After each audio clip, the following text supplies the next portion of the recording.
Bienvenue sur la chaîne de Tell & Play, une chaîne qui voudrait proposer autre chose que de l'actuel play mais qui n'en a pas encore trouvé le temps. Alors promis, ça finira par venir, mais aujourd'hui il y a jeu de rôle, alors il est temps de créer et de jouer.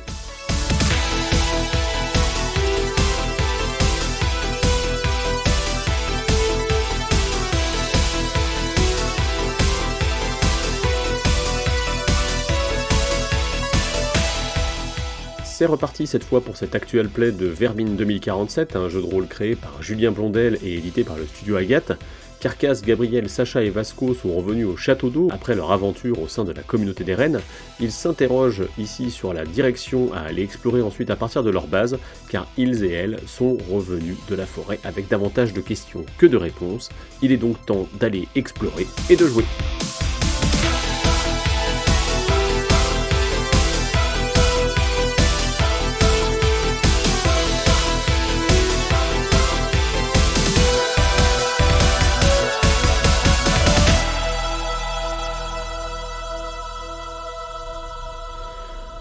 Ce premier automne que vous passez au Château d'Eau est marqué par deux événements. Le premier n'est pas le moins triste des deux, puisque un beau matin, alors que Sacha s'éveille sur le matelas crevé et moisi qui lui sert de couche, eh bien, elle se rend compte qu'à ses côtés, dans son cou, se trouve le corps sans vie de Souvenir, ce rat qui avait de loin dépassé l'espérance de vie de ceux de son espèce et qui avait survécu à l'effondrement.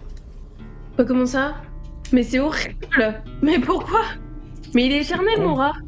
Ah Voilà. Putain! Du coup, tu peux noter ça et tu peux me dire du coup comment tu lui rends un dernier hommage. Ah bah ça y est, maintenant du coup je vais passer dans une phase de déprime après les blessures, quoi, super. Ce que je vais faire, c'est que du coup, je vais aller l'enterrer. Mhm. Je vais y aller toute seule. Ok. Et je vais mettre... Je vais mettre le petit crucifix avec en mode petite pierre tombale. Ok. Et sur le petit crucifix, je vais marquer souvenir. En échange de cet élément d'historique qui disparaît, tu gagnes l'élément d'historique mental d'acier. L'élément d'historique. Oui. C'est-à-dire qu'en fait, comme c'était un élément d'historique qui te permettait d'avoir quelque chose en bonus, entre guillemets, même si on n'a pas trop joué avec, tu as un autre élément d'historique à la place. Cet événement finalement t'endurcit et peut-être que c'était un peu ta dernière attache vraiment émotionnelle dans ce monde-là. Tu as beaucoup moins de difficultés à encaisser les chocs intenses et tout ce qui est de l'ordre du stress psychologique. Donc ta réserve de sang-froid est toujours réduite de 1 dé. Elle ne pourra jamais être réduite de plus. Ah ouais. Attends, comment ça est toujours réduit de C'est- 1 dé? C'est-à-dire que si jamais à un moment vous êtes en face, je sais pas, vous tombez sur un scolopendre géant, je dis à tout le monde maintenant c'est 3 dés de sang-froid en moins parce que vous avez jamais vu une bestiole comme ça, toi t'en auras quand même qu'un. Ah, Bienvenue sur la chaîne de Tell & Play, une chaîne qui voudrait proposer autre chose que de l'actuel play mais qui n'en a pas encore trouvé le temps. Alors promis, ça finira par venir, mais aujourd'hui il y a jeu de rôle, alors il est temps de créer et de jouer.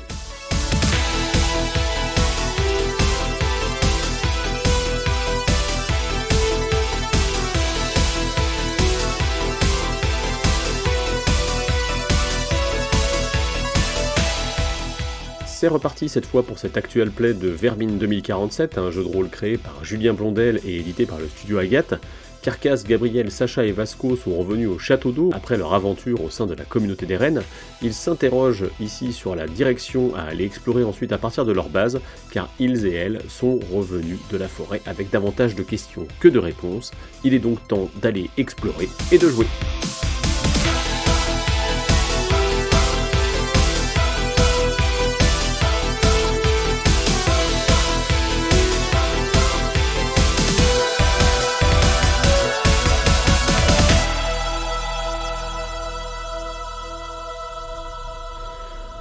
Ce premier automne que vous passez au Château d'Eau est marqué par deux événements. Le premier n'est pas le moins triste des deux, puisque un beau matin, alors que Sacha s'éveille sur le matelas crevé et moisi qui lui sert de couche, eh bien, elle se rend compte qu'à ses côtés, dans son cou, se trouve le corps sans vie de Souvenir, ce rat qui avait de loin dépassé l'espérance de vie de ceux de son espèce et qui avait survécu à l'effondrement. Bah, comment ça? Mais c'est horrible! Mais pourquoi? Mais il est éternel, mon rat! Ah Voilà. putain! Du coup, tu peux noter ça et tu peux me dire, du coup, comment tu lui rends un dernier hommage. Ah bah ça y est, maintenant du coup je vais passer dans une phase de déprime après les blessures, quoi, super. Ce que je vais faire, c'est que du coup, je vais aller l'enterrer. Mhm. Je vais y aller toute seule. Ok. Et je vais mettre... je vais mettre le petit crucifix avec en mode petite pierre tombale. Ok. Et sur le petit crucifix, je vais marquer souvenir. En échange de cet élément d'historique qui disparaît, tu gagnes l'élément d'historique mental d'acier. L'élément d'historique. Oui, c'est-à-dire qu'en fait, comme c'était un élément d'historique qui te permettait d'avoir quelque chose en bonus, entre guillemets, même si on n'a pas trop joué avec, tu as un autre élément d'historique à la place. Cet événement finalement t'endurcit et peut-être que c'était un peu ta dernière attache vraiment émotionnelle dans ce monde-là. Tu as beaucoup moins de difficultés à encaisser les chocs intenses et tout ce qui est de l'ordre du stress psychologique. Donc ta réserve de sang-froid est toujours réduite de 1 dé. Elle ne pourra jamais être réduite de plus. Ah ouais. Attends, comment ça est toujours réduit de C'est- 1 dé?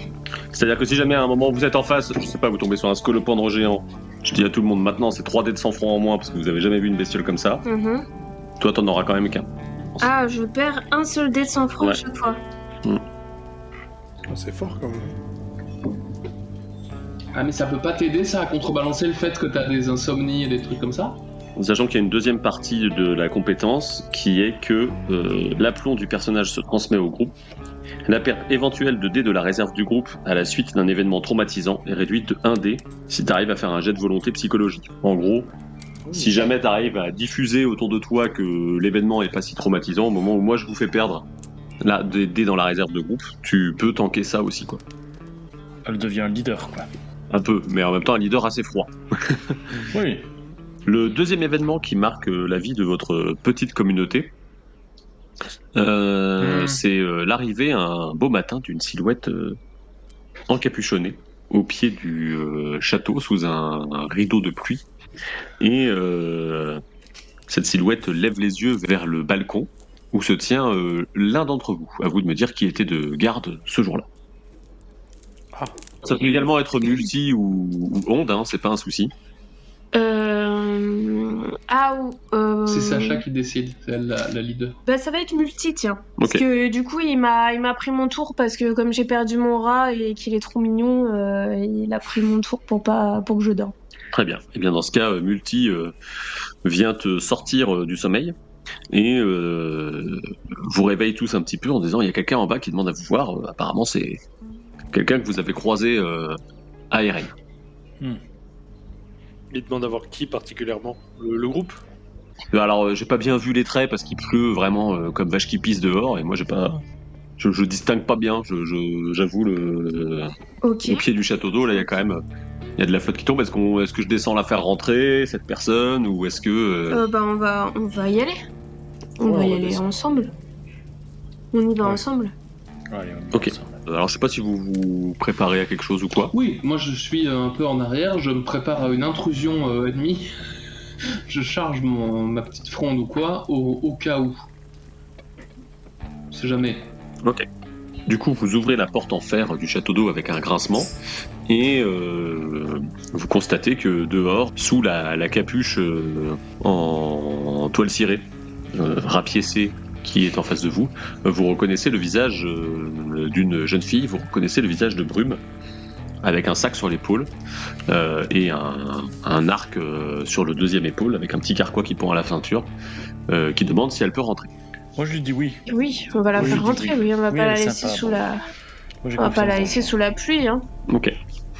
Donc vous montez à l'étage et alors que Brume enlève son pactage et qu'elle tente tant bien que mal de faire sécher ses affaires aux côtés des vôtres, elle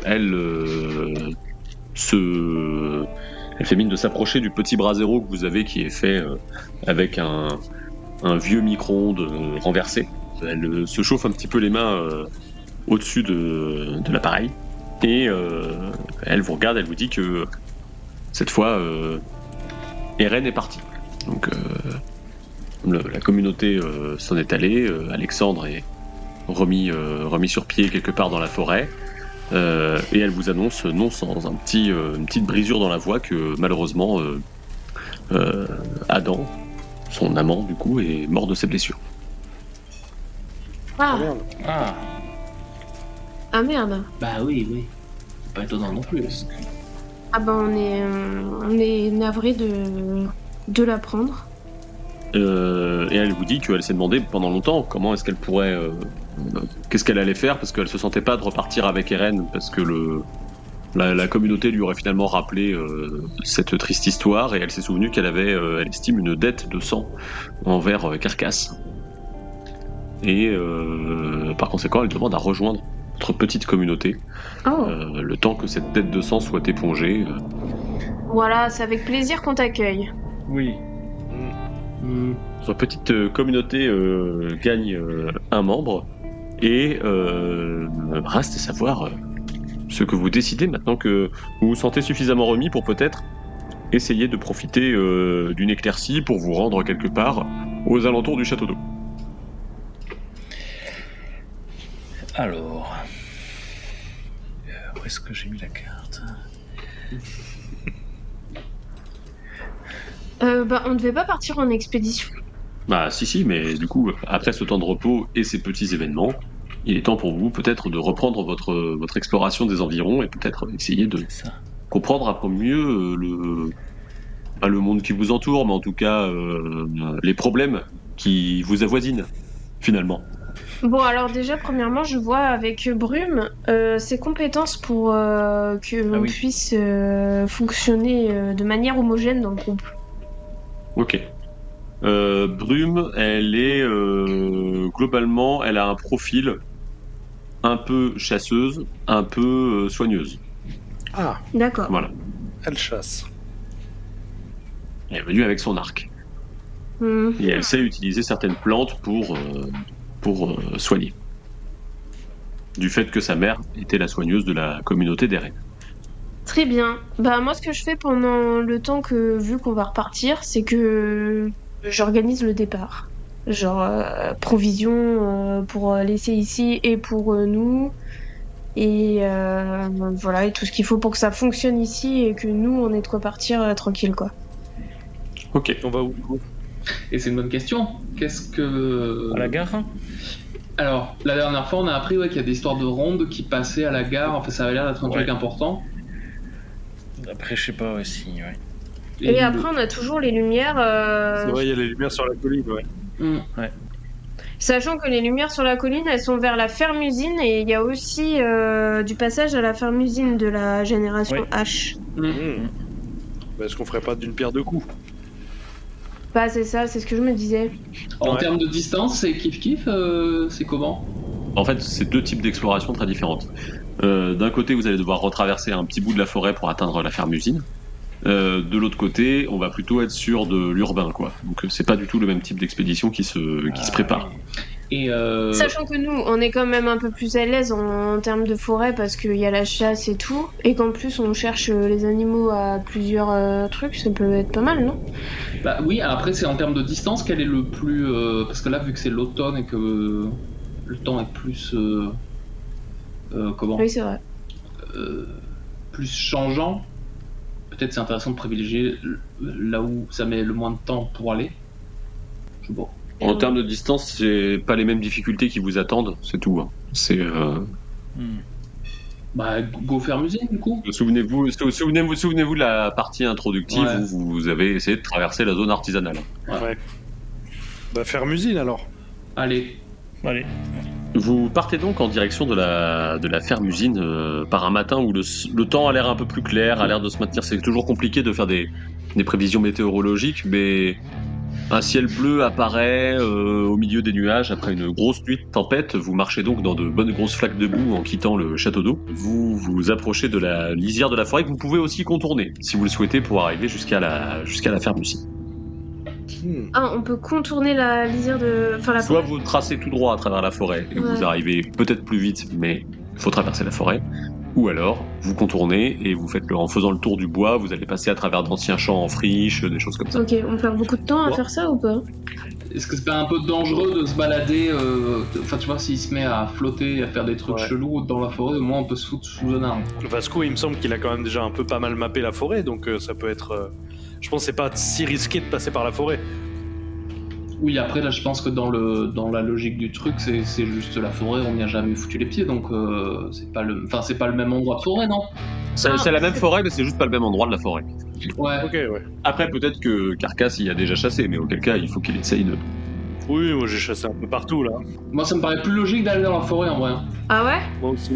Ouais. Bah, je me dis, Carcasse, potentiellement, il y a déjà chassé. On est à couvert.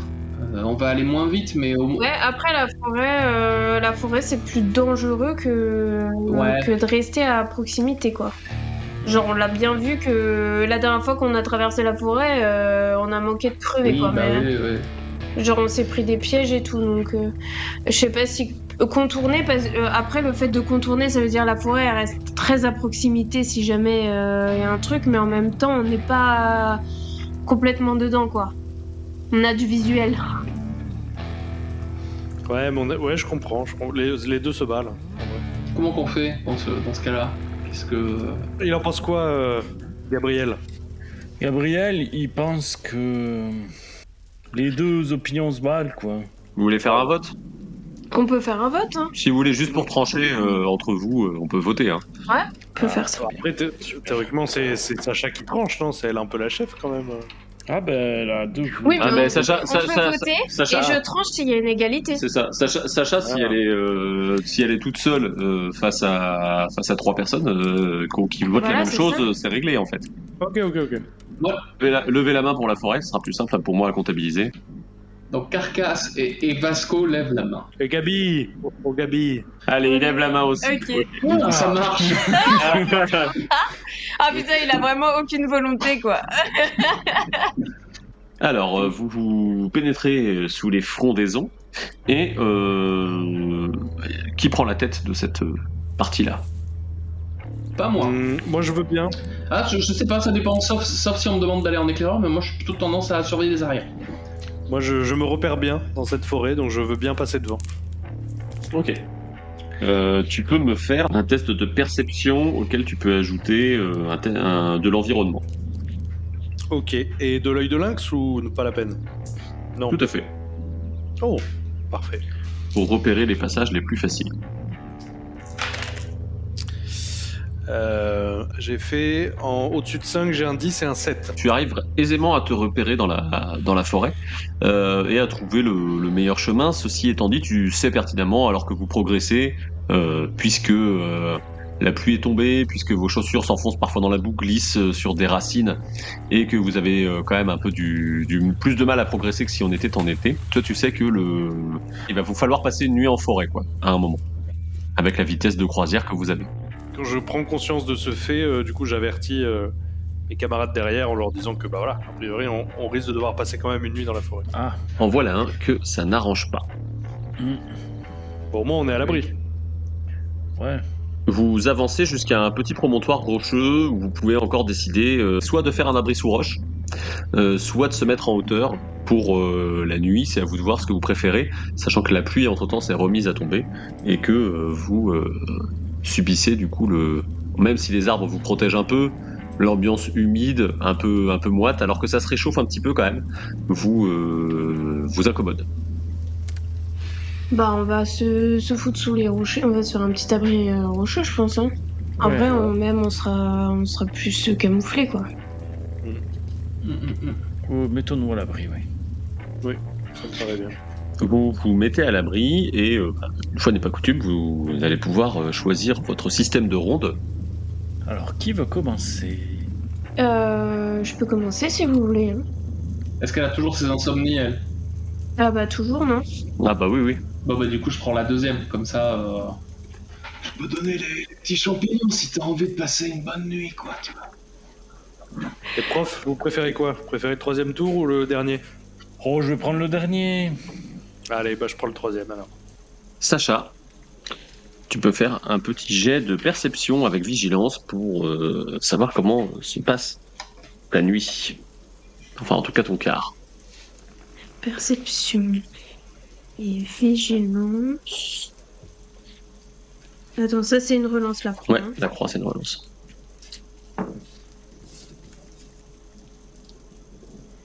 Oh. C'est quoi les réussites? Le nombre de réussites est à 5. Ah, mais j'ai 3 réussites. 18, 5. Rien ne t'échappe dans ce moment où le ciel passe du bleu vraiment au noir, le plus profond. Chien et loup. Entre chien et loup. À tel point que tu vois même passer entre les branches. À un moment, tu vois 2 yeux entre les branches. Et à regarder d'un peu plus près, tu vois qu'il s'agit d'un... ce qui s'apparenterait à être un chevreuil. Sauf que les bois ont poussé sous la mâchoire. Oh putain. Ah, c'est dégueulasse. Ok. Donc rien pour l'instant d'intimidant, mais tu notes cette anomalie. Donc, dans cette partie de la forêt, il y a des anomalies aussi. Tu peux donc réveiller ton camarade. Oui. Ok. Bah, je le réveille. Et je lui fais part de ce que j'ai vu. Je m'empresse de commencer mon tour de garde en essayant de... Ah mais quoique dans le noir, donc je vais pas dessiner, mais je me dis... un chevreuil avec le haut de la tête en bas, c'est pas banal. Voilà. Et du coup, bah, je fais comme la fois dernière, quoi. Genre un petit peu d'eau, un petit peu de poussière de petits champignons, quoi. Allez, bah c'est parti pour la petite décoction. Et du coup, bah, Vasco, tu peux faire ton test de perception vigilance, œil de lynx. Ouais. J'ai 2-9. C'est une réussite. Les mouvements en forêt ne te surprennent pas. Tu ne vois pas de quelque chose d'aussi dérangeant que ce qu'a pu percevoir Sacha. Mais bientôt, tu entends au loin une espèce de râle guttural qui t'a l'air assez loin, mais Ouais. tu l'entends une fois, 2 fois, et puis c'est tout. Et c'est un truc que j'ai déjà entendu, potentiellement ? Non, c'est la première fois que tu entends ça. D'accord. Je vais donc réveiller Carcasse. Oui. Et avant de mettre en position de dodo, je lui dis ce que elle a vu, ce que moi j'ai entendu, et voilà. Ok. Bonne nuit. Je serai vigilant donc. Donc je fais mon test, on a dit perception œil de lynx. Ouais. Ouais, parce que t'as pas vigilance, toi, si je dis pas de bêtises. Non. Hein. J'ai pas vigilance, effectivement. J'ai fait 6, 9, 10. C'est suffisant, et c'est même plutôt une bonne réussite, ce qui fait que, alors que t'es en train de monter la garde, tu aperçois bientôt à travers les arbres, à travers les fourrés, un mouvement. Un mouvement qui se rapproche de vous. Quel type de mouvement? Un truc plutôt furtif, un truc plutôt lourd? Tu vois pas tu vois des branches qui bougent, mais c'est des branches vraiment de noisetiers assez fines ou des choses de la végétation de sous-bois qui s'agitent, quoi. Mais pas quelque chose d'assez volumineux pour bouger un arbre, tu vois, vraiment. Mais il y a du mouvement dans le bois. Eh bien, pour l'instant, je ne réveille pas mes camarades. J'attends. Je fais pas de bruit, j'attends et j'essaie de voir si je distingue quelque chose. Ta patience est récompensée en quelque sorte. Tu vois une silhouette qui se cède beaucoup des mains et des pieds qui se précipitent vers toi et qui te bousculent. Tu peux me faire un petit jet de perception pour voir si tu arrives à distinguer quelque chose de plus sur la silhouette. Mais il semblerait bien que ce soit une silhouette humaine qui t'ait percuté. Ok. Qui m'a percuté du coup intentionnellement. Qui savait que j'étais là ou qui... Soit t'étais sur son passage, soit c'était intentionnel. Ok. Donc perception œil de lynx. J'ai fait un 6 et un 8. T'as pu constater juste avant qu'elle te percute, c'est que cette silhouette en fait avait les 2 bras plaqués sur sa poitrine en train de tenir un sac. Et dans un bref instant, tu as pu apercevoir du sang séché sur son visage. Et là, elle est où? Elle est déjà partie ou elle est tombée sur moi? Non. Elle est au sol. Elle est tombée sur toi et tu peux faire un jet de réflexe pour ne pas tomber. Eh bien, j'ai fait Un 5 et un 6. C'est pas suffisant compte tenu du contexte. Du coup, tu tombes au sol, tu t'aperçois que la personne en face de toi est une ado, ce qui s'apparenterait à être une adolescente, peut-être un peu plus jeune que toi, peut-être pas, et tu roules sur le sol, percutant de ce fait le brave professeur Gabriel Médard qui était endormi. Celui-ci est donc réveillé. Qu'est-ce qui se passe, Carcasse? Je viens de me faire bousculer par une gamine. Est-ce que je peux lui parler à l'ado ou pas? Au moment où tu t'approches, où tu te redresses pour essayer de lui parler, la silhouette du coup de la gamine, de l'ado vacille, tombe sur le sol, le contenu du sac se répand sur le sol, et cette fois les deux autres sont réveillés, aussi bien Sacha que Vasco. Je sors mon flingue et je le pointe et je fais qu'est-ce qui se passe? Il y a une gamine qui m'a percuté. Voilà, elle est là. Je l'ai pas tuée. Je vous jure, J'essaie de m'approcher de la gamine, voir si elle va bien. Et je dis des paroles rassurantes de type ça va, on va pas te faire de mal. Et moi, je pointe la gamine avec mon pistolet. Tranquille. Moi, je vais me positionner derrière le professeur Gabriel pour l'empêcher de trop approcher, on sait jamais. Et tu t'approches, tu constates que tes questions restent sans réponse. La chevelure de l'adolescente est retombée sur son visage, ne te laissant entrevoir aucun type de réaction. Moi, du coup, j'ai mon pistolet pointé sur elle et je lui dis qui es-tu? Tu comprends? Parle. Vous avez toujours pas de réponse de sa part. Oula, moi j'attrape le professeur Gabriel là, par la ceinture, je vais reculer un peu, professeur. Quel est le contenu du sac qui s'est répandu sur le sol? Tu distingues Carcasse, toi c'est une espèce de boîte cabossée, ronde, un peu plate, en métal. Toi ça t'évoque rien, Carcasse, comme ça. Il y a une carte qui est tombée au sol, pliée, espèce de carte un peu comme celle que vous avez récupérée auprès des reines. C'est un sac un peu militaire qu'elle avait entre les mains, hein. C'est un sac avec une couleur verte un petit peu. Et il y a une casquette qui est tombée également. Mais elle est vêtue comment, elle? Elle a une espèce de ciré qui la recouvre presque des pieds à la tête, un genre d'habit vraiment trop grand pour elle. Ses mains sont, bandées de manière... je sais pas si tu vois, elle a pris un bandage, elle s'est fait des bandages autour des mains, quoi, un petit peu. Au niveau des pieds, elle n'a qu'une seule chaussure. Et du kawaii dépasse ce qui apparaît être un espèce de pantalon rapiécé. Moi, je vais essayer d'attraper la boîte en métal. Carcasse, du bout du pied, tu rapproches la boîte de toi. T'arrives à l'attraper, c'est une boîte qui doit faire à peu près 20 cm de diamètre. Non, peut-être pas 20 cm, de 15 cm de diamètre, qui est bien cabossée et qui a l'air de pouvoir s'ouvrir facilement. C'est une espèce de boîte ronde. T'as jamais trop vu. J'essaie de l'ouvrir, tant bien que mal. Gabriel, du coup, toi tu pousses la gamine un petit peu de l'épaule et elle ne bouge pas. Même quand je lui mets la main sur l'épaule et tout, non, ça moufte pas. Waouh. T'es tellement mort en perso, tellement mourant la prochaine fois. Je vais lui écarter les cheveux. Tu constates que la personne est inconsciente. Je vais le dire aux autres, la petite est inconsciente. Attendez, je vais regarder où est-ce qu'elle est blessée. En regardant où elle est blessée, tu constates qu'elle a une plaie qui a dû saigner abondamment sur le côté gauche, qui a arrêté de saigner parce qu'elle est collée aux vêtements, donc du coup ça s'est un peu encrouté.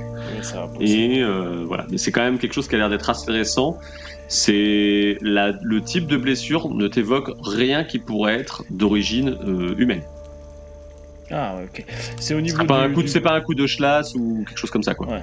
Et c'est au niveau du corps, quoi. Ouais, c'est au niveau du flanc gauche. Du flanc. Moi, je la fouille. Juste, je vais te dire à Vasco qu'il arrive à récupérer la carte sans problème. Il s'agit d'une vieille carte Michelin qui a été annotée à la main. Qui a l'air de présenter la région, mais avec un spectre un peu plus large que celle que tu as récupérée à RN, tu vois. On est plutôt sur une carte routière. Il y a une grosse métropole dessus.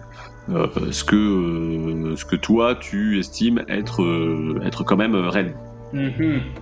Donc c'est une carte de la Bretagne là que j'ai récupérée, quoi, plus ou moins. C'est ça le. Plutôt Rennes est en vrai dans le bas, en bas à gauche, quoi. Tu vois vraiment de la carte D'accord, ok. par rapport à. Donc, du ce qui département, pourrait- quoi. Ouais, c'est ça, ce qui pourrait être entre Ok. Rennes et le bout de Mayenne où vous êtes, quoi.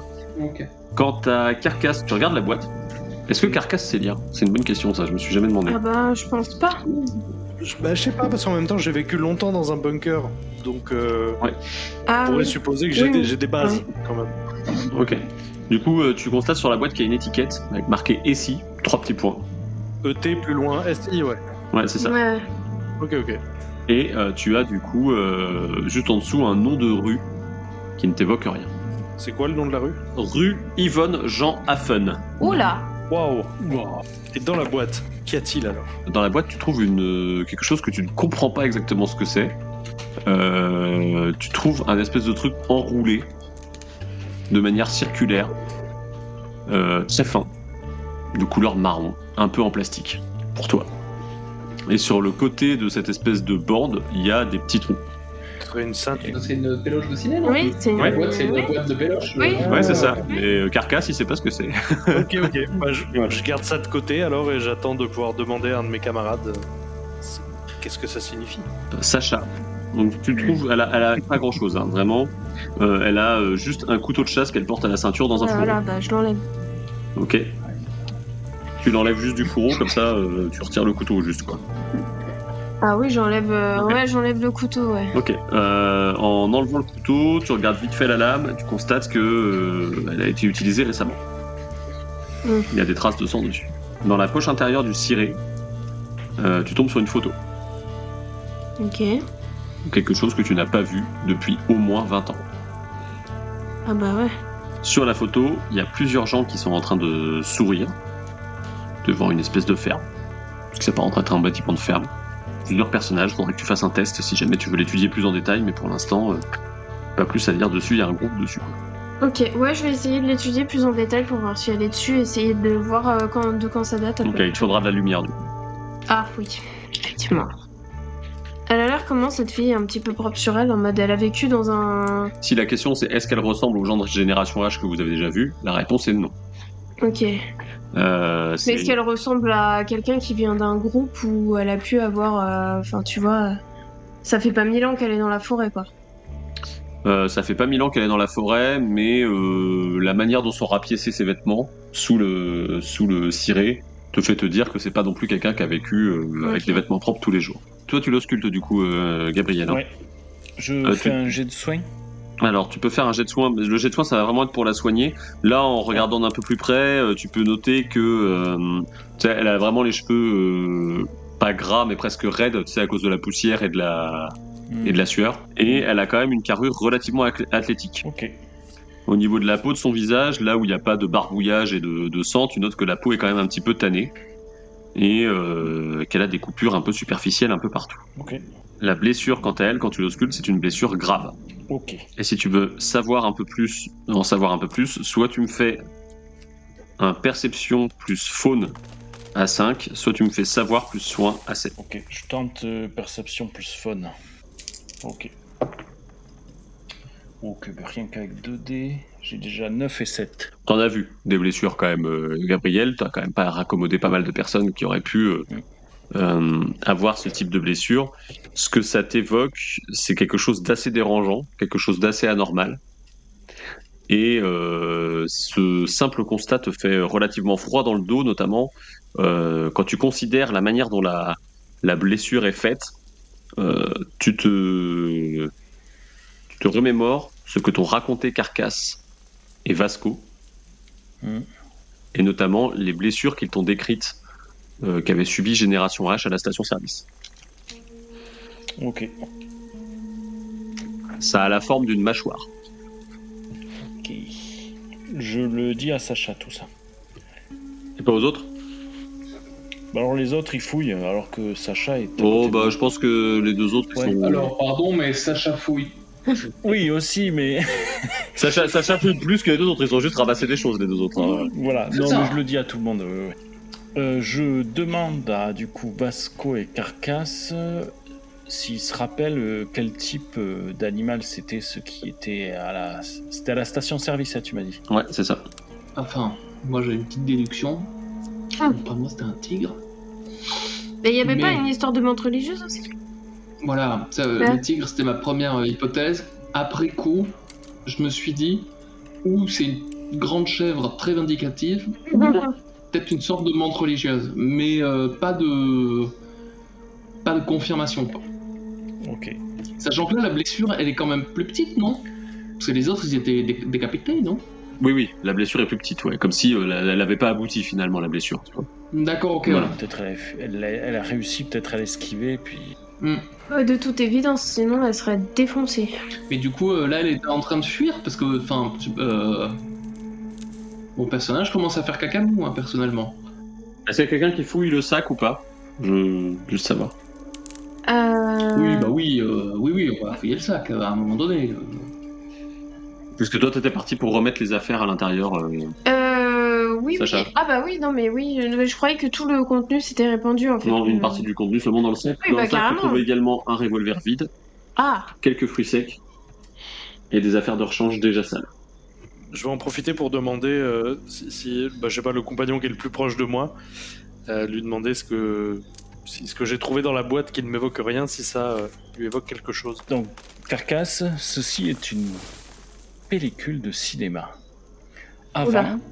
le cinéma était contenu, enfin les images de cinéma étaient contenues dans ces pellicules et on les projetait sur un écran Pourquoi faire? Et ouais. pour divertir les gens. Ouais. Mais c'est-à-dire, c'était quoi ces images? Alors ça dépend. Là, je ne sais pas quel est le film, mais c'est probablement voilà, ça dépendait. Il y avait des films d'amour, des films d'action, des ça des raconte films, des histoires en images quoi. Voilà, c'est En ça. images qui bougent. En image qui bouge. Ah, On voyait un petit peu la vie à travers l'écran, vous voyez? Tu vois? d'accord. Ouais. Bah, je sais pas, moi j'en ai peu vu, mais professeur, par exemple, vous avez vu quoi comme film? Vous avez dû en voir plus que nous. J'en ai vu quelques-uns, oui. Le monde du silence, Les dents de la mer et l'hippocampe de Diocède. Merci, prof. Je vois pas bien. J'ai du mal à me figurer ce que c'est le concept, mais merci. C'est la vie qui était projetée, quoi, qui était capturée sur la pellicule et qui était projetée à des gens. Mais ça intéressait des gens, ça? Il y a des gens qui allaient. Ah, bien sûr. D'accord. Bah, c'est un peu comme un livre, mais il n'y a pas besoin de lire, quoi. Oui, voilà, ouais, ça bouge, quoi. Ok. Pourquoi pas. Et du coup, c'est quoi comme film qu'il y a là-dedans? Alors, laisse-moi regarder le titre.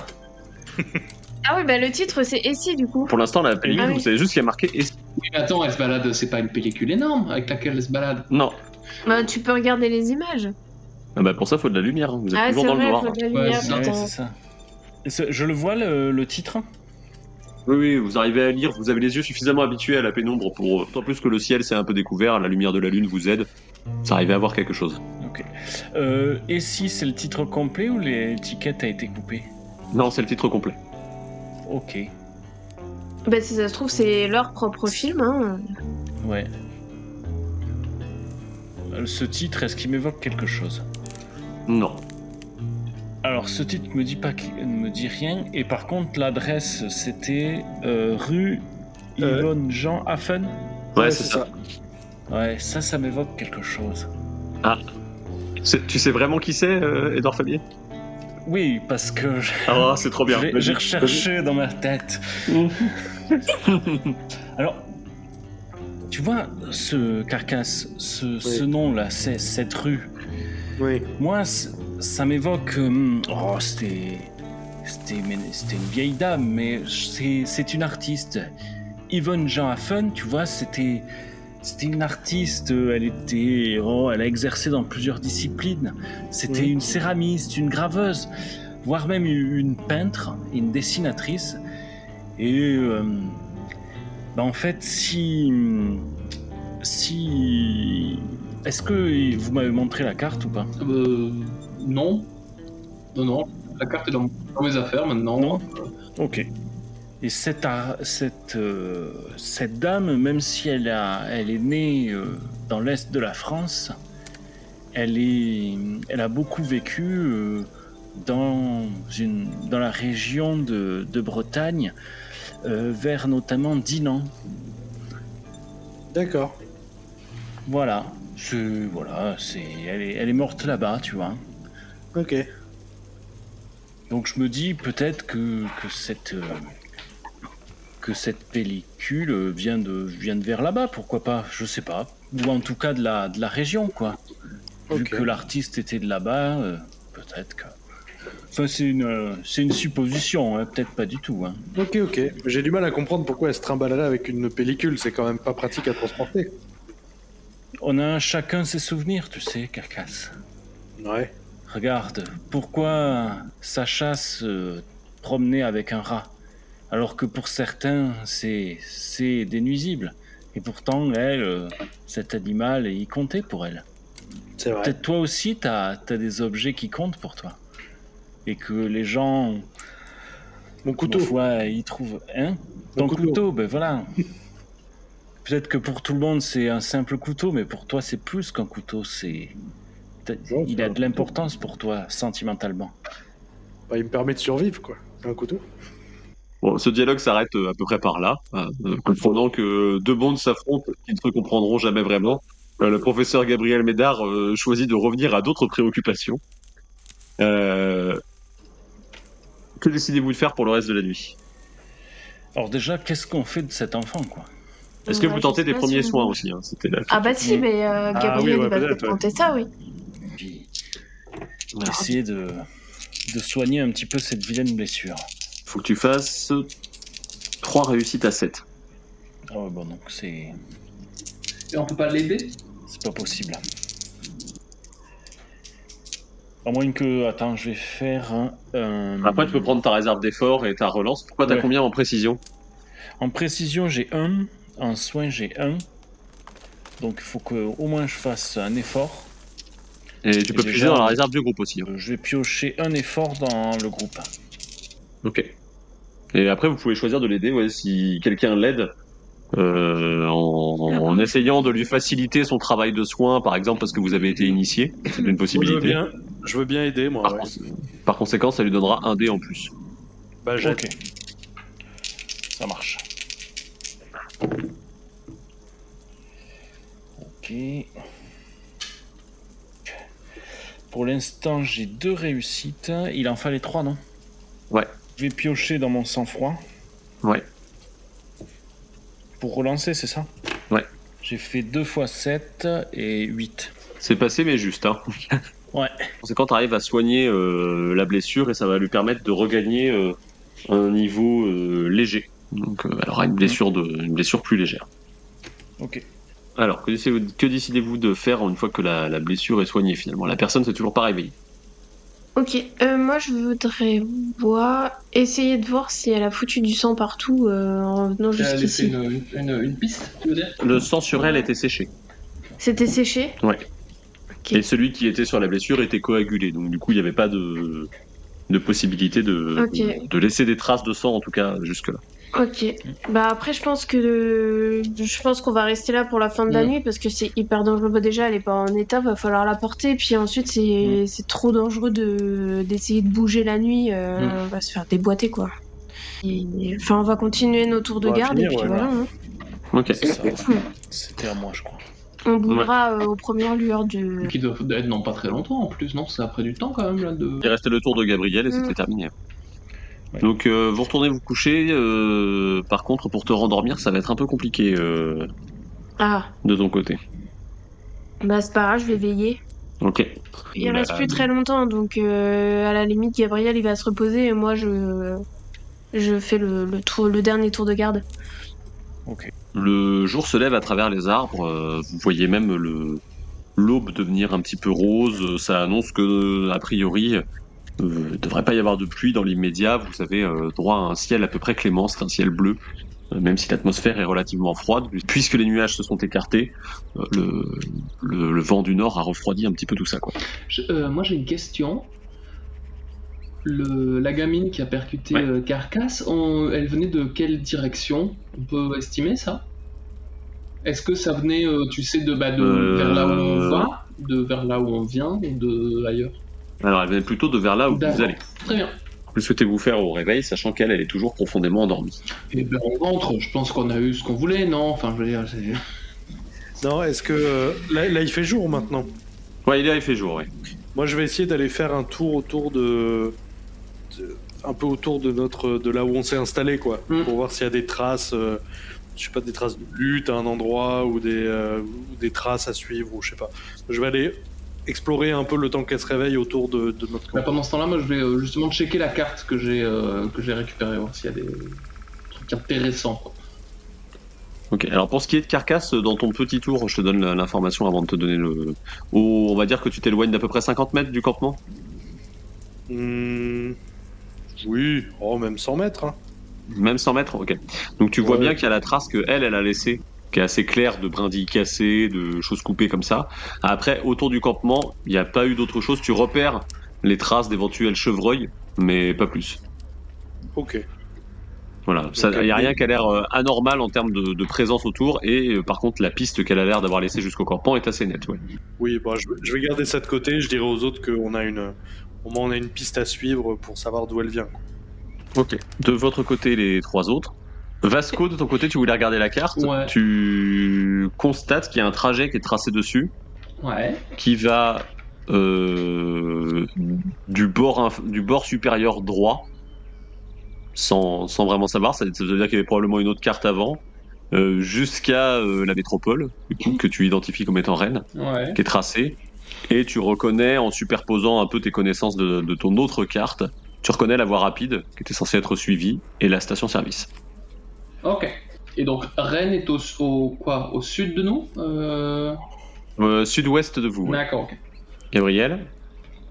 Oui, je souhaitais regarder la bobine de film un petit peu, vu qu'il fait jour maintenant, et voir quelles étaient les images sur... Tu es en train de regarder la bobine, tu passes un petit peu les images en revue. Alors c'est une bobine qui est pas très large, hein. Elle fait à peine 1 centimètre et demi, 2 centimètres peut-être de large. Donc pour voir les images, c'est assez complexe. De ce que tu vois, il y a l'air d'y avoir ce qui s'apparente pour toi une pièce vide sur les premières images. Et il faudrait que tu déroules vraiment la bobine pour pouvoir comprendre s'il y a d'autres choses dessus. Sacha, tu peux me faire un jet de réflexe, s'il te plaît. De réflexe. Ouais. J'ai fait 4 et 6. C'est insuffisant. La gamine se réveille, comme si elle avait fait un petit peu semblant de dormir pour attendre le moment propice, et attrape ton flingue à ta ceinture, Oh. recule sur les coudes et le pointe sur toi. Oh putain, la saloperie. Elle lâche des espèces de râles un peu rauques, tu vois. Elle n'arrive pas à faire plus que ça, quoi. Et elle a l'air complètement affolée. Elle te regarde et elle pointe l'arme tantôt sur toi, tantôt sur Gabriel qui vient de lever la tête de la bobine. Elle essaye de s'approcher de Gabriel en lui tendant la main pour qu'il lui rende, tu vois. Et Vasco, lui, de l'autre côté de la carte, observe la scène. Je sais pas ce qu'il fait, mais... Lentement, je descends la carte. Et en vrai, je me positionne de façon à être peut-être derrière Gabriel. Pour pas m'en prendre une. Désolé, professeur. Moi, je vais essayer de négocier. Je vais essayer de la calmer, de lui dire... Oui, moi aussi, je dis... Calme-toi, on te veut pas de mal. Tout va bien, on t'a soigné, on est là, on te fera pas de mal. Je lui montre sa blessure, pour qu'elle comprenne, qu'elle regarde et qu'elle comprenne qu'on l'a soignée. Regarde sa blessure. Elle voit qu'elle a été recousue sommairement. Elle redescend l'arme, mais elle a l'air toujours méfiante. Ok, alors, je lui montre son couteau en mode par le manche en mode pas menaçant, et je lui fais un signe en mode on échange. Ok, elle a l'air de comprendre. Retourne le pistolet côté crosse pour toi. Et te le tend en échange du couteau. Ok, je fais ça. Ok, vous échangez vos armes. Et elle range son couteau à sa ceinture dans son petit fourreau. Bah moi aussi je range mon pistolet du coup. Et moi je lui demande comment tu t'appelles. Alors elle te fait rapidement un signe en se désignant bouche ouverte. Ah. Est-ce qu'on a du papier et un crayon ou pas du tout? Oui, moi j'ai ça. Hors de question que je le sorte maintenant. Grand maximum, je sors un couteau. Hein. Ah oui, je dis à Vasco, est-ce que tu pourrais lui donner un crayon et un bout de papier, s'il te plaît? Peut-être qu'elle sait écrire. Donc je lui demande, je vais lui demander d'abord. Donc je demande à la fille si elle sait écrire. Elle hoche la tête. Ok. Je farfouille dans le petit coin de sac à dos où il y a mon matériel à dessin, quoi. Je sors un espèce de vieux bout d'enveloppe de, comment on appelle ça, de carton d'emballage, quoi. Et ce qui a été un stylo bic 4 couleurs. Et je le tends à Sacha, pas la gamine. Je mets nos prénoms sur le bout de papier et je lui tends le bout de papier avec le stylo. Ok. Carcasse revient sur ses entrefaites, alerté par le bruit qu'a pu faire le début d'altercation. Je précise juste. J'arrive avec mon couteau en main, du coup. Ouais, et tu constates que tu vois Sacha en train de tendre un bout de papier avec un stylo à la gamine, quoi. À vue de nez, elle est quand même plus jeune que Carcasse, je vous le précise. Ok. Voilà. Ok. Si Carcasse a 17 ans, je crois, si je dis pas de bêtises. Ouais. On va plutôt aller taper sur un 14-15 ans. Voilà. Elle écrit et elle te retend le papier. Tu découvres donc qu'elle s'appelle Aube. Ok. Oh bah. Comme l'aube qui se lève. Exactement. Ok. Et du coup, je dis, est-ce que tu peux nous écrire ce que tu fais ici et ce qui t'est arrivé? Alors, elle fouille dans sa poche de ciré et elle a l'air de commencer à paniquer. Mais c'est la photo? Ouais. Mais je l'ai pas, pour moi, je l'ai pas gardée, hein, la photo. Ouais, mais elle a pas son sac non plus. Pour moi, je l'ai remis dans. Ouais, Enfin, mais c'est le une sac, photo. il est où le sac? Ah, par contre, le sac, c'est nous qui l'avons, ouais. Elle commence à paniquer, elle vous regarde un peu paniquer. Du coup, je comprends qu'elle a voulu chercher Ouais. ses affaires. Donc, je lui montre le sac. Ok. Elle te fait un signe de passer le sac. Non, je lui passe le sac. Ok. Elle montre la photo, Mhm. du coup. Elle retourne la photo et elle écrit famille. Elle te le fait lire. Ok. Ok. Elle la range dans sa poche de ciré. Elle t'explique en quelques mots, puisque vous êtes tous enfermés dans le silence, en train de la regarder écrire, finalement, ce que vous comprenez, c'est que, globalement, elle est la seule survivante d'une attaque qui a eu lieu 3 jours plus tôt. Ok. Et qu'elle devait retrouver les gens de son groupe à un endroit fixé par des éclaireurs qui sont venus depuis plusieurs semaines. Quand le groupe a été attaqué par des créatures, elle en dit pas plus, créatures, pour elle c'est saurait pas trop les décrire. Elle s'est défendue, le sang qu'elle a sur elle c'est le sang d'une des créatures, enfin sur son visage en tout cas, parce qu'elle en a elle a percé l'œil d'une de ces créatures en se défendant. Et d'ailleurs, probablement pas que du sang. Et elle est partie avec son bien le plus précieux, qui est la petite bobine, et elle espère atteindre l'adresse qui est dessus. Moi, je lui demande, en montrant la bobine, qu'est-ce qu'il y a dessus, qu'est-ce que c'est. Elle hausse les épaules en disant qu'elle n'a jamais réussi à bien voir ce qu'il y avait dessus. Enfin, elle te l'écrit. Oui. C'est pas un je sais pas, mais quelque chose du style. Ok. Et est-ce que tu as vu à quoi ressemblaient les créatures? Elle écrit des plus qu'humains. Ah. Et du coup, tout ton groupe a été massacré? Tout son groupe? Ça? Oui. Ça. Et ta famille aussi? Et ma famille aussi. Ah. Enfin, non, pas enfin, elle te dit une partie de la famille, pas toute la famille, et elle te remontre la photo. Ok. Elle te montre notamment un monsieur avec une chemise à carreaux, qui a l'air d'être. Elle écrit vivant. Et elle montre la bobine avec l'adresse. Ok. Ah. Donc là, on est dans la direction de... On est dans la bonne direction pour aller vers là où elle veut aller ou pas du tout? Tellement, Et non. Non, elle venait de là où on voulait aller. Ah merde. Ah. Approximativement, hein, c'est la direction Ok. que vous avez relevée. Après, est-ce qu'elle est vraiment venue de la ferme usine ou est-ce qu'elle est venue d'à Ah oui. côté ou... Bah du coup c'est ça que C'est je un vais peu lui plus compliqué demander. à Je vais lui déterminer. demander est-ce que tu viens de la ferme usine? Elle te dit non, mais elle te dit qu'elle cherchait les lumières. Ah, elle cherchait les lumières? Ouais. Est-ce qu'elle est arrivée à l'endroit des lumières du coup? C'est là Non. où il y avait les créatures? Et elle te fait comprendre qu'ils se sont fait attaquer avant. Ok. Bah je lui dis que nous on va là où il y a les lumières. Ok. Elle demande du coup si elle peut vous accompagner. Oui. Oui. Je lui dis que oui et que après on l'aidera à retrouver le reste de son groupe. Elle te remercie avec un geste, tu sais, elle met les deux mains sur le cœur pour dire Ok. un espèce de merci. Quoi. Vous remballez vos affaires et vous partez en... Bah ouais hein. Ouais. Elle a dit qu'elle venait pas de la ferme. Hein.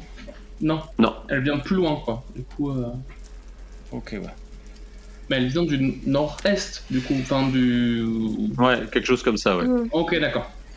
Il est plus qu'humain. Alors ça par contre, c'est pas bon.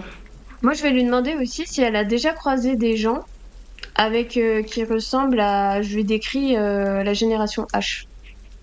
Elle te dit que non. Vous repartez en direction de la ferme usine. Vous mettez une petite journée à sortir du bois. Vous n'êtes pas trop gêné. Là, il y a une odeur de terre mouillée après la pluie de la veille.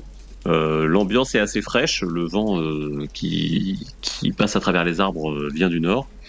Et alors que vous vous apprêtez à sortir du bois, et que vous vous approchez de la ferme usine, hein, c'est une espèce de gros bâtiment à plusieurs étages. Il y a des silos à grains, il y a tout un tas de choses qui permettent du coup d'avoir une exploitation, en tout cas de volailles, plutôt conséquente pour ceux qui se souviennent encore de cette époque-là. Et il y a, en arrivant aux alentours, vous avez donc 2 énormes bâtiments qui servent normalement à tout ce qui est de l'élevage des volailles en batterie, et un peu plus loin, un espèce de bâtiment qui a l'air d'être un espèce de laboratoire, abattoir, truc dans ce style-là, quoi. Entre les deux, vous avez une lumière qui est allumée, du coup que vous pouvez encore voir, et alors que vous parvenez à cet endroit-là, le soleil est en train de se coucher à l'horizon. Et du coup, est-ce que tout ça, c'est genre en hauteur parce que la lumière qui est là... La lumière est en hauteur, ouais. Ok.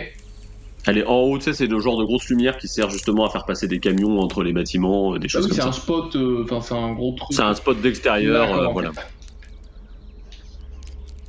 Non, on peut corréler le fait que ça peut correspondre, nous, aux lumières qu'on voyait depuis chez nous. Ouais. Ok. Donc il y a des gens qui potentiellement qui habitent là du coup. S'il y a des- C'est une possibilité qu'il y ait des gens effectivement qui habitent là.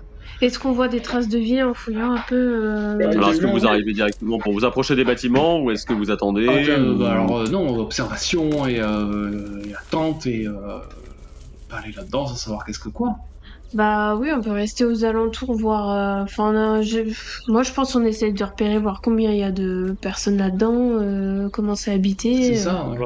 Attendre de voir s'il y a du mouvement déjà. Ouais. Si la nuit tombe, est-ce qu'ils ont des sentinelles? Est-ce qu'il y a des lumières qui s'allument, tu sais, dans les pièces, quoi, dans les bâtiments, dans les trucs, enfin histoire de pouvoir jauger un peu combien il y a de personnes là-dedans, quoi. Est-ce qu'on entend des bruits d'animaux, du coup? Non, il n'y a pas de bruit d'animaux, c'est juste le concept, c'était une ferme-usine. Peut-être il y a des gens qui se sont réfugiés dedans, qui ont établi un camp, mais pour l'instant c'est... Bah je veux voir, parce qu'il y a quand même des plus qu'humains qui se trimballent, Ouais. alors moi je veux savoir déjà si c'est des gens normaux là-dedans.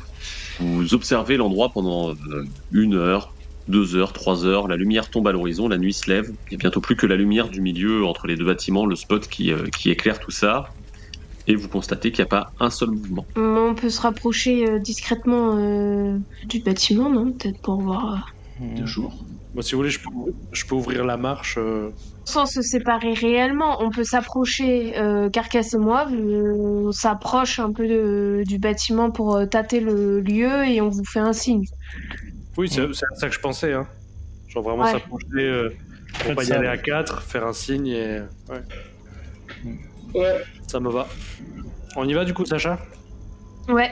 Vous pouvez faire un jet de discrétion du coup, qui est facilité par le fait qu'on est dans le noir, donc vous obtenez un des bonus. Ah, mais j'ai qu'une réussite du coup. Pas grave, c'est suffisant. Moi j'ai fait un 5 et un 10. Ok. Donc c'est réussi pour toi aussi. Vous vous approchez suffisamment discrètement et vous constatez qu'il n'y a toujours rien entre les bâtiments. L'endroit a l'air mort. Il y a juste une petite odeur un peu pestilentielle quand même qui règne, quoi. Mhm.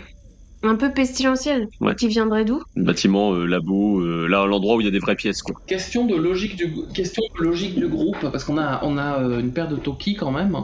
Est-ce que, dans la logique, on leur en a passé, enfin tu vois, le groupe qui fait l'exploration en a et l'autre qui sont restés, on a l'autre? Ou est-ce qu'on n'y a pas pensé sur le moment et c'est trop tard? Ouais, je pense que c'est un peu tard. Il aurait fallu s'y prendre avant quand même. Non, mais c'est pas grave, on peut revenir. Non, mais c'est pas grave. Non, mais après, revenir. mais continuez, parce que vous auriez pu nous dire en direct. Bah non, mais justement, vu qu'il y a personne, on revient vers vous. On revient vers vous pour vous dire qu'il y a un endroit qui pue.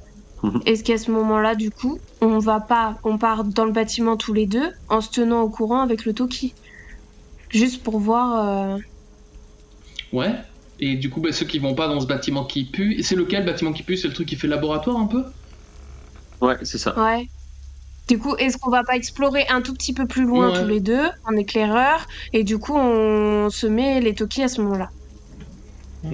Dans ce cas, vous apprenez on prend un Toki et vous en regardez. Bah du coup, nous les autres, je sais pas, on se met peut-être, enfin, dos à un truc un peu planqué, côté d'un silo ou un truc comme ça, histoire de pouvoir. Ouais, c'est ça. Bah je sais pas, de pas se faire attaquer. Voilà, ou de venir à notre aide si jamais on a besoin. Oui, bien sûr, bien sûr. En vous approchant du bâtiment, vous constatez qu'il y a 2 étages. Il y a vraiment un étage en haut, un étage qui a l'air très haut en bas, et en haut, moins haut. Comme si en gros il y avait des bureaux ou des chambres ou quoi que ce soit à l'étage. Attends, je finis ma description. Et en bas, ça pourrait vraiment servir d'endroit où on met les animaux, vraiment un espèce d'abattoir sur place, quoi. Il y a un escalier qui permet de monter directement à l'étage depuis le bas du bâtiment, ou alors vous pouvez rentrer par une espèce de grande porte qui a l'air complètement défoncée dans l'étage du bas, quoi.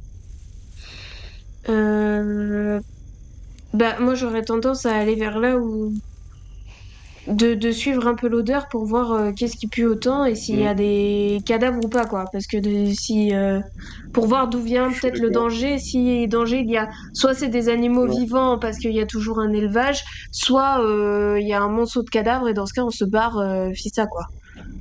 Ouais, je suis d'accord. J'aurais dit l'étage du bas aussi, ouais. Ok. Enfin si c'est par là que vient l'odeur. Et bien vous pouvez faire un jet de perception avec environnement. J'ai pas environnement, moi. Enfin, perception tout court, du coup.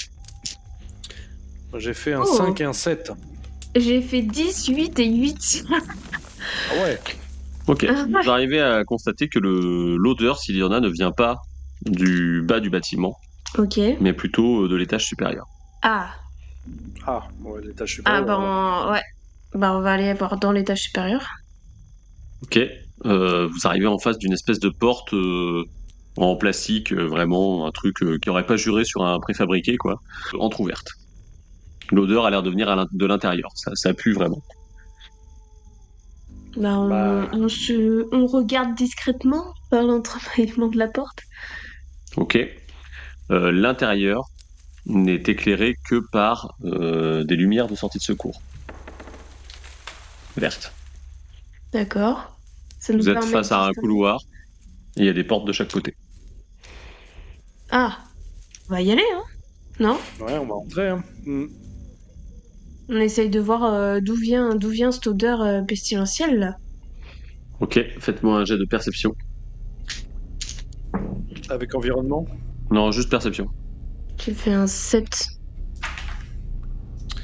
J'ai fait un 9. C'est suffisant. Au fur et à mesure que vous avancez, vous commencez à entendre des bruits de quelque chose qui remue, quelque chose qui tire, qui grogne un peu. Ok. C'est derrière les portes? C'est un peu plus loin dans le couloir, vous avez le temps de vous arrêter. Pour l'instant... Bah on pousse plus loin, hein. On va voir. Faut qu'on sache, hein. Ouais, hein. On y est, hein, de toute façon, là. De toute façon, t'as un flingue, toi, Sacha, là. Oui, j'ai un flingue, oui. Ouais, moi j'ai mon couteau à la main, mon gros couteau de chasse à la main, et voilà. Faut qu'on voit ce qui se passe, hein. Oh putain, ça va être un truc d'expérience horrible. Vous avancez dans le couloir. Vous constatez bientôt que les pièces ont des fenêtres intérieures. Ok. D'accord, donc on peut voir dans les pièces de chaque côté du couloir au fur et à mesure qu'on avance, sans avoir à pousser la porte. Ah, c'est bien ça. Mais les portes sont toutes ouvertes. Ah. Vous avancez et dans la lumière un peu verdâtre, est-ce que vous pouvez me faire un autre jet de perception encore s'il vous plaît? Moi j'ai fait un 6. C'est pas assez ça, si? J'ai fait 5, 8, 9. Vous avancez du coup et vous constatez, vous passez votre tête par-dessus l'embrasure d'une fenêtre pour voir un peu à l'endroit où le bruit est le plus fort. Et là vous voyez des corps qui remuent comme s'ils étaient un peu farfouillés, des corps d'êtres humains, donc allongés sur le sol, qui bougent un petit peu, et la créature qui les remue est une créature qui pourrait paraître humaine, si ce n'était en fait ces espèces de bras recourbés qu'elle a, qui lui font comme des espèces d'os qui dépassent. En fait, c'est comme s'il y avait un os en plus, un peu en forme de lame, qui dépassait de sa main, en fait, et qui la créature est accroupie. Sa peau n'est pas tout à fait humaine, c'est comme s'il y avait quelque chose par-dessus qui la renforçait, et vous perdez tous les deux 2 dés de sang-froid. Ah, du coup, c'est là où j'en perds qu'un, moi, C'est ça. Et moi aussi j'en perds qu'un, je crois. C'est possible. Attends. Moi j'ai mental d'acier. Oui, je l'ai, mental d'acier. Ah oui, moi, c'est ça, déjà, en fait. t'as mental l'as d'acier aussi. aussi. Voilà. Ah, ok. Vous allez me faire un jet de volonté. J'ai fait 1, 8 et 10. J'ai fait 7. Vous arrivez à ne pas vous enfuir en courant quand, en relevant votre regard, vous constatez que, à l'endroit où se trouve la tête de la créature, c'est comme si sa mâchoire avait été écartelée un petit peu plus pour donner vie à 2 espèces d'énormes mandibules qui viennent encadrer une mâchoire humaine. Les yeux sont presque ressortis de la boîte crânienne, et vous constatez qu'il y a un des 2 yeux dans lequel est planté un truc encore. Oh putain. Le deuxième, lui, est complètement jaune, fendu au milieu, et il va falloir me faire un jet de discrétion. Il me faudra 2 réussites. Discrétion, c'est avec précision, hein. Précision, Ouais, c'est ça. discrétion. Pour pouvoir s'écarter de la scène sans faire de bruit. Vous pouvez utiliser des dés d'effort et de sang-froid si vous estimez que c'est nécessaire. La difficulté est à 9. Je voulais utiliser ça, moi. Ah Ah, la difficulté est à 9. Ouais. Moi, Alors attends, j'ai moi je vais utiliser la dés. relance que j'ai, parce que discrétion, du coup je suis confirmé, donc je vais utilisé utiliser une relance. J'ai grave foiré, j'ai fait qu'une seule réussite.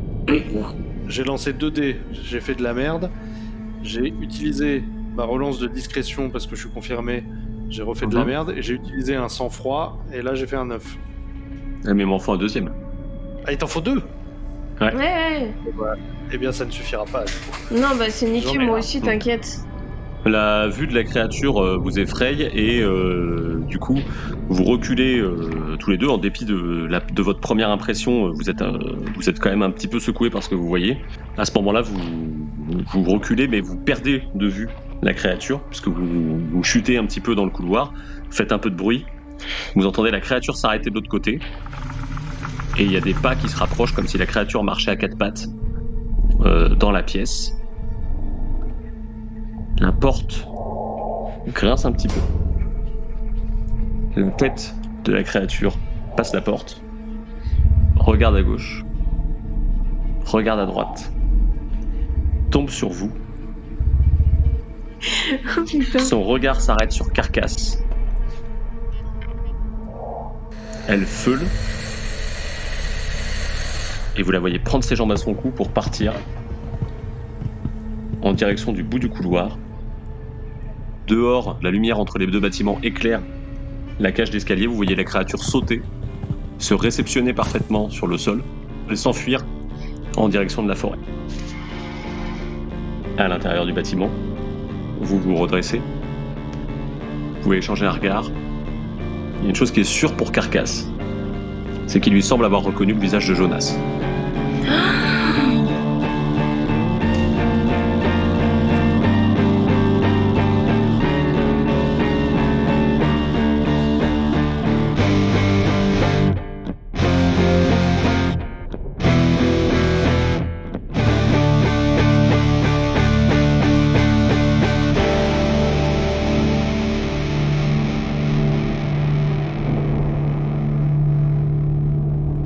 Ça sera la fin de la partie. Tu les poils. Jonas. Waouh. Oh, ça m'a filé des frissons. C'était trop bien. C'était trop clair. C'était trop cool, ouais. Moi j'allais faire le mec en disant oui je fais peur et tout. Incroyable. Oh, c'est incroyable. Bon, je vous ai pas laissé la réaction des joueuses et des joueurs autour de la table juste pour le plaisir de me faire mousser, mais bien parce que ça touche 2 points que je souhaitais aborder aujourd'hui.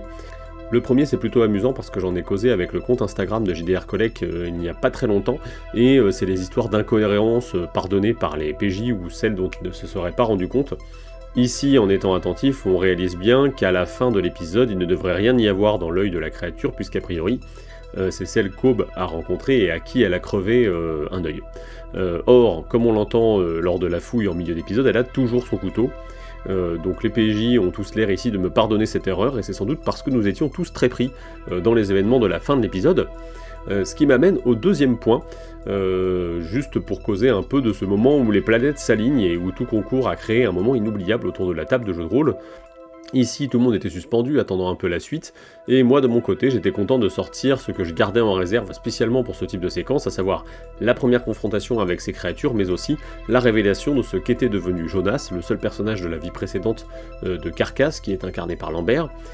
C'est toujours un peu délicat comme instant pour le MJ, car s'il est en phase avec son auditoire, il ne faut pas se planter au risque de voir son effet de narration s'écrouler devant soi et générer de la frustration, au moins pour soi-même. Il faut essayer de laisser quelques silences, mais ne pas laisser trop de temps non plus pour que vienne s'insérer une remarque un peu cynique, ironique de la part de quelqu'un au milieu, et permettre que du coup tout le monde soit un peu dans la même ambiance. La version que vous avez entendue là est évidemment soutenue par pas mal d'effets sonores ainsi que de la musique pour rendre tout ça un peu plus immersif, mais il faut savoir que pour Agathe, Edouard, Lambert et Pierre, quand on enregistre, il n'y a ni son ni musique et que seuls comptent nos voix, ce qui donne une petite saveur à la réussite de ce passage.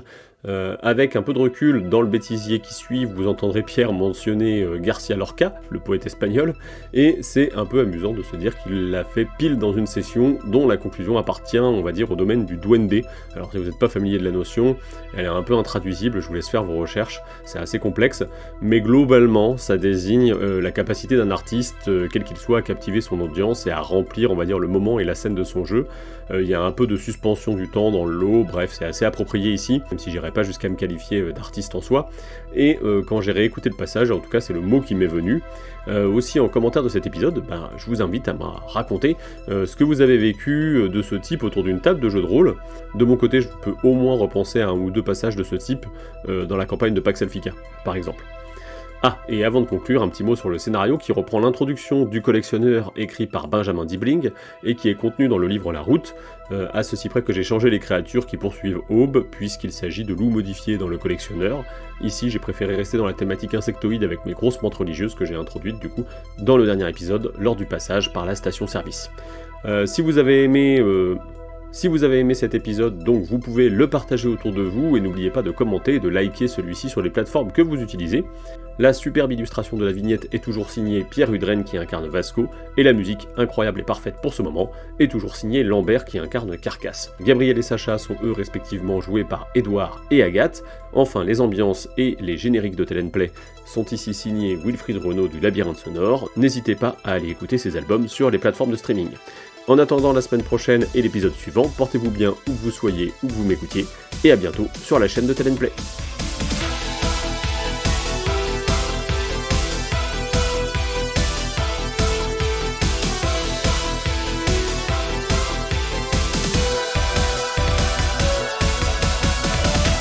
Attends, pourquoi elle a une dette de sang derrière moi? Parce que tu lui as sauvé la vie. Oui. Comme à nous tous, hein. Tu te rends pas compte que c'est un soleil pour les gens qui t'entourent. Ah, On voyait un petit peu la vie à travers l'écran, vous voyez? Tu vois? d'accord. Ouais. Je sais pas, moi j'en ai peu vu, mais professeur, par exemple, vous avez vu quoi comme film? Vous avez dû en voir plus que nous. J'en ai vu quelques-uns, oui. Le Grand Bleu, par exemple. Hein? Le Grand Bleu, The Meg aussi, c'est pas mal, The Meg. C'est un film très très scientifique. Je peux tuer des trucs avec. Mais peut-être qu'il a une histoire, ce couteau, pour toi. Ouais, il a Il est tué beaucoup important. de trucs. Ouais, mais Allez, fais-lui réciter un poème de Garcia Lorca et bon.